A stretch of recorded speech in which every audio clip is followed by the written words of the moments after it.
Neil from Essex here today to walk around a New Holland T5.140 with you. We're going to walk around and look at some different parts of this tractor. This is a really kind of interesting machine to me because it is a very small frame, high horsepower tractor coming in at 130 engine horsepower that offers a lot of the same technologies in terms of its transmission options, cab interior controls that you only tend to find up in the biggest and most deluxe of farm tractors. This is kind of bringing these things down into a class that's not offered by all the manufacturers, and so I kind of feel that this one is particularly interesting to me personally.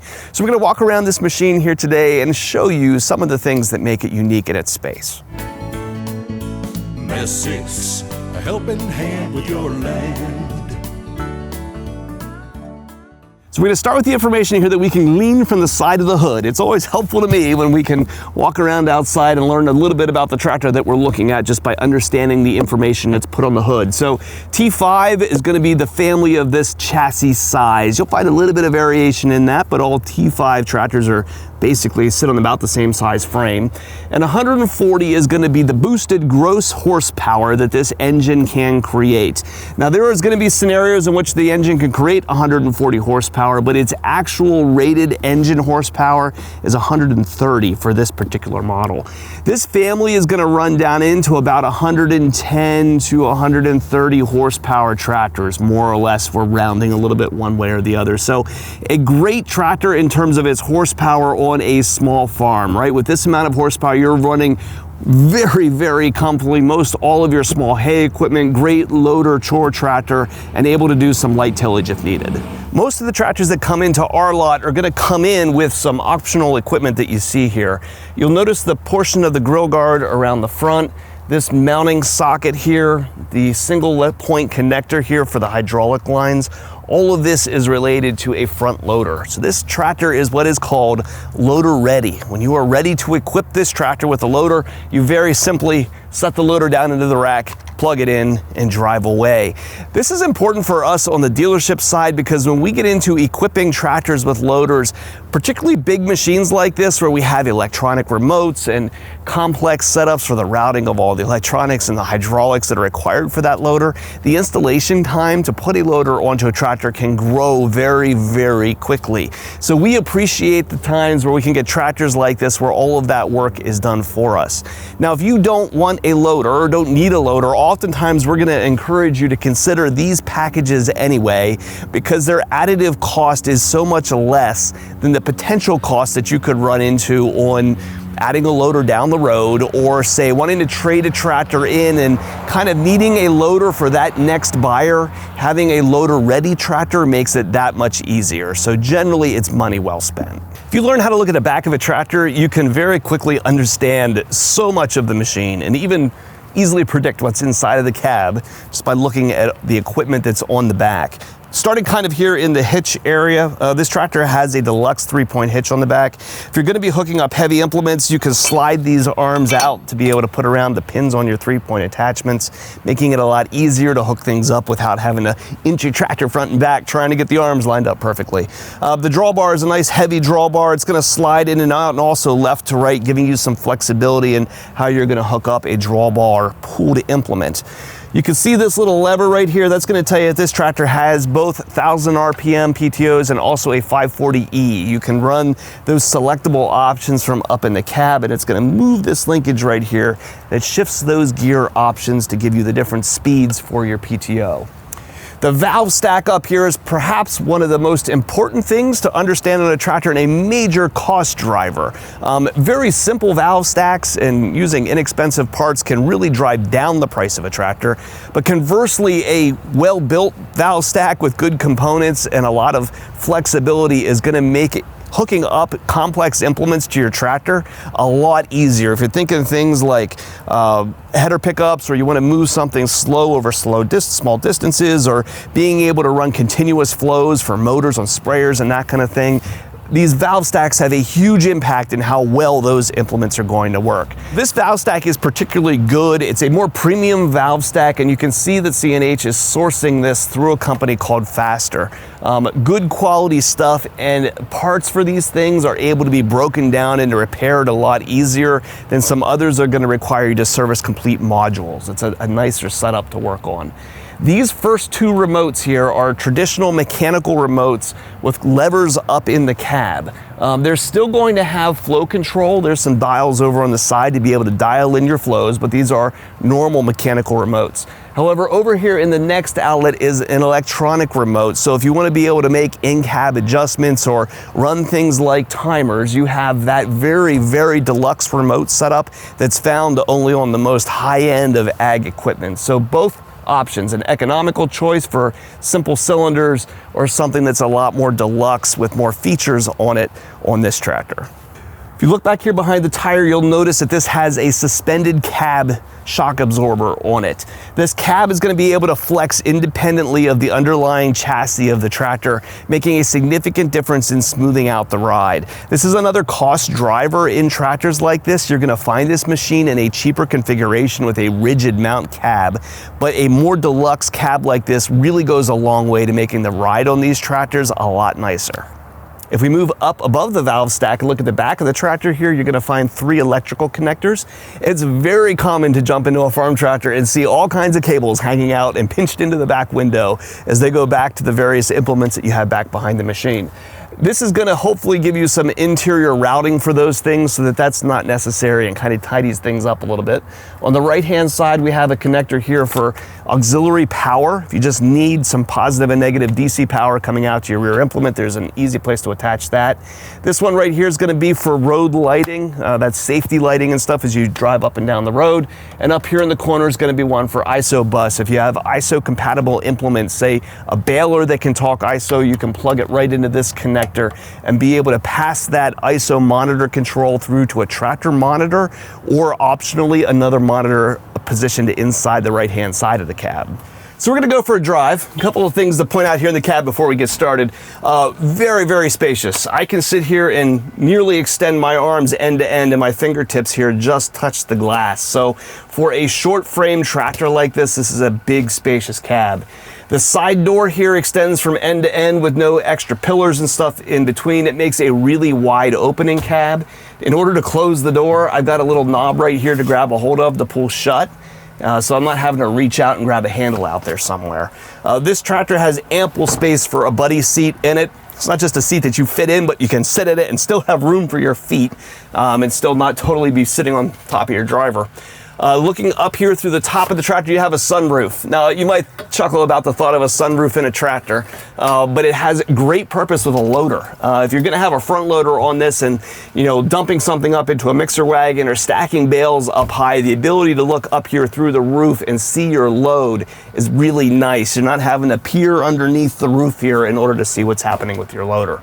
Because of that, you also have a sunshade here to be able to close that off if you got sun beating in from above, and also screens here in the front, again, to be able to take the sun off of the horizon as you might be driving back and forth. So a lot of those kind of nice comfort features that you might expect from your car or your truck, you're gonna find here in a tractor.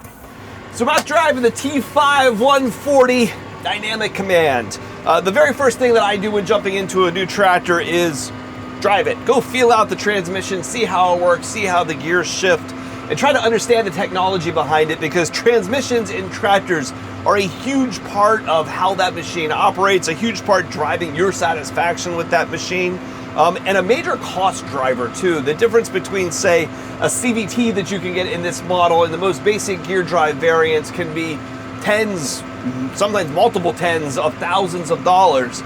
And so if you're comparing that kind of like premium tractor versus the standard tractor, you want to know that you're getting your value out of that transmission. So I always am going to jump into a machine, start driving around, and start to feel it out. For us, we tend to sell mostly Powershift transmissions in these smaller tractors. The CVT is going to be a little bit more expensive, a little bit more functional necessarily, but it's a mind shift from running a Powershift. This is still going to be a traditional gear drive transmission. Now, if you're not familiar with power shifts, the word power means that you are shifting under power. So as you go through the gears and you click through them, The tractor is never clutching. You're underpowered the entire time. That's important when you're doing ag applications and you have, say, ground engaging implements. When you make that range change and you aren't under power anymore, you come to a very abrupt stop if you have some kind of implement dragging in the ground. So that power shift is an important transmission for those ground engaging implements. You want to know in your power shift how many ranges there are. So this is a 24-speed power shift in 3 ranges. When you make those range jumps, you are not under power. So you want to know that. Different companies' power shifts have different amounts of ranges in them. There's one tractor out there that's very, very popular that's 4 gears and 4 ranges. You'll find it on tons and tons of farms. It's not the nicest machine to drive because you're having to jump through those unpowered points so often. So a tractor like this in a 3x8 is a much better gear configuration, a lot nicer to drive.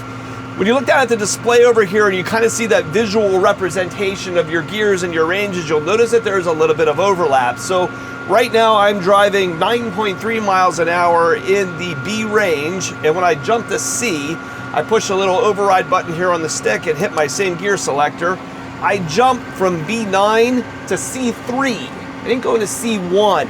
It's overlapped a little bit between the ranges, and it's going to drop you into the right gear and kind of speed match you a little bit. You notice when I made that range jump, I didn't jerk back and forth. In tractors that don't have that little bit of overlap, oftentimes you'll find that shift point is a lot harder, it's a lot more jarring. So right now here I am C3 and I'm gonna go, let's watch for the jump. C3 to B8, I slowed down just a hair, no jerking around, no drama about the whole thing, and went right back the other direction and jumped right back to high again. It's really slick, very, very easy to drive. Now I can shift those gears a number of different ways. You can do it here with the buttons on the stick. I find it the most comfortable there. You can also push the stick front or back. Now in the CVT transmission, that stick front and back is used for driving the tractor. Here it's going to change ranges, change gears for you. So you just tap it and off it goes. Now when I want to go between forward and reverse, there's some smarts in here too. I've got a shuttle up here on the dash. With my left hand, I can reach forward, pull that front or back in order to change directions, or I can do it over here on the side using the drive stick.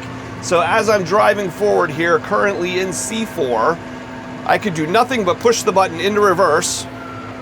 The tractor will automatically shift down for me and then change directions and go the other way. I didn't do a thing. When it did that, it went from C4 down to C1 when I went into reverse, so it actually downshifted for you.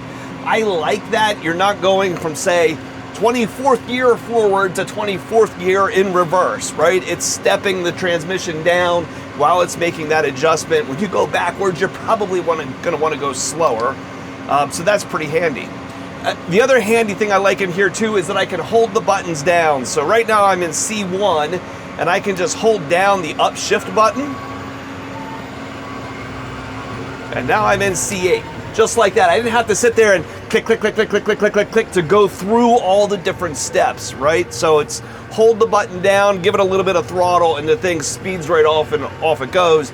Almost behaves a little bit more like a CVT in that way. You're not having to think about every one of those gear changes every time you click the button. You just hold it down and boop, boop, boop, it goes through all the steps.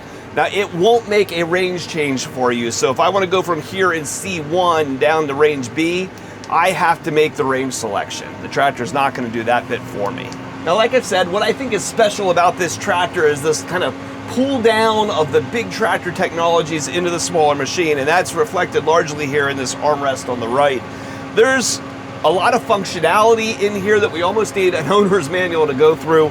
There's a lot of buttons on here that only function if you have the options that are equipped on this tractor. The easy ones are simple to look at here and figure out. Things like four-wheel drive, auto diff lock, suspension locks, lockouts, four-wheel drive on and off, throttle recalls, auto PTO that will shut your PTO off when you're going in reverse, automation of being able to, say, do headland turns and raising and lowering your three-point hitch and turning your PTO off. All that can be done over here on this side display but you will find a thing or two in here that might not work. The buttons might be dead. For example, on this tractor, we don't have a reversing fan, but you'll notice the button for the reversing fan is still here. It just beeps at you and tells you it can't do anything if you try to push it.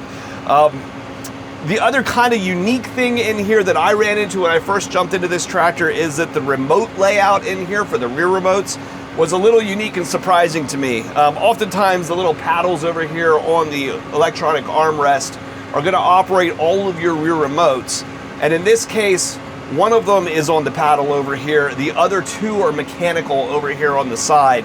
So the hydraulic remote layout here is kind of a mishmash between a very deluxe tractor and a little bit more standard one. Now even these mechanical remotes over here on the side, they still have flow controls and hold opens and all the stuff that you get on the electronic remote. It's just not quite as nice to operate. But this will give you one over here that if you have a timer on. So if you want to do something like flip the remote and have it run for 2 seconds while it lifts your header up, you can do that, right? And not have to go on and off with the mechanical remote. So you do get one here, very deluxe one. You have an electronic stick up here for your loader, so you've got all the front hydraulics on this tractor as well. This is what they call a loader-ready tractor, so the mounts for the loader and the hydraulics for the loader are all already here. So you have two functions for the loader, for the boom and the dump, and then a third function as well for some kind of hydraulic outlet for, say, a bale grabber, bale squeeze, some kind of grapple out there on the front loader, and that's all here on the remote. These little electronic loader remotes I love. They're nice, they're smooth to move, and you don't have the slop and the cable action that you have from, say, a traditional loader remote. So that's kind of nice to have that tidy little setup here. Over here, my rear right pillar is all the stuff you expect to find in a farm tractor. The hookups over here for several electrical options. If you're going to have monitors, CB radios, you name it, the various electrical connectors can be found over here on the side. There's also a data connector up here in the corner. This is used if you're using a precision farming monitor or some kind of isobus monitor. You have your plug and your power right here, and you can tuck your monitor up here in the corner so that you don't have to have wires running the whole way down and tucked behind the seat. A lot of times you jump into these tractors and it's a rat's nest of wires and electronics inside a farm tractor. You may not expect that, but it's pretty common to see, and so some thoughtfulness in the placement of these connectors can really tidy up your cab. On that note, the tractor that I'm driving here now is equipped with a standard simple monitor over here for the transmission and the gear shifts. You can option this series up to have the full IntelliView monitor over here that gives you those tractor functions on the monitor, but also basic precision farming functionality can be had in there, as well as isobus. So if you want to put your baler or something on the back, you can use your tractor monitor as your bale monitor and keep this corner of the cab a lot more tidy by integrating all those functions into the tractor's main display. When I have the chance to talk to tractor engineers, I always try to drive home that the expectation in a machine like this is that you have near SUV quality interiors. This is a tractor at the end of the day. It's meant to be out working in the dirt, but when anybody is spending hours upon hours in one of these machines, they have at least some of the basic expectations of the car that they drive at the very least. This is going to have a comfortable air ride seat in it. Because of this armrest, when I bounce, my controls bounce with me. That makes them a lot easier to operate. I have a radio up here in the top with speakers behind me. The speakers aren't just the cheapest speakers they could throw in here. You can look up here and they actually have separate tweeters, so they sound good. They're not poor sounding speakers. The mirrors on the outside here are electronic mirrors, so if I need to be able to adjust a mirror in order to see my implement, I don't have to climb out the door or walk around to the other side of my tractor and jump back and forth to try to get that mirror adjusted right. I have a power mirror, just like I have in a car. So believe it or not, power mirrors in a tractor.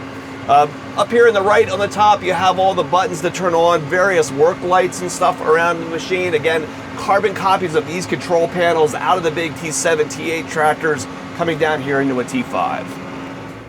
So in summary, T5.140, 140 gross horsepower, 130 engine, 110 net.